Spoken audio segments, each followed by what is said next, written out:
Ευτυχώς πως Σπύρος άκουσε την Ιφηγένεια και πήγε στην εκκλησία να προσευχηθεί. Πρώτη φορά στη ζωή του, φαντάζομαι. Ας τα σχόλιασε και άνοιξε την τηλεόραση να δούμε τίποτα. Και σπουκάρισε λίγο παραδίπλα, έχει αλλάξει χρώμα το πλακάκι εκεί. Και τώρα ένα έκτακτο ρεπορτάζ από τους δρόμους της Αθήνας.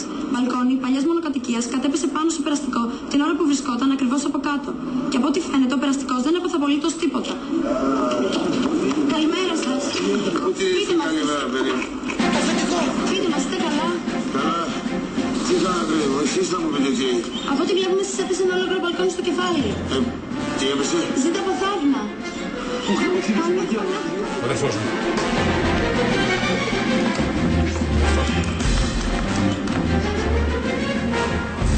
Το έχει κλειστό. Φέρω. Το πανάθεμά σας. Ρε μάλι.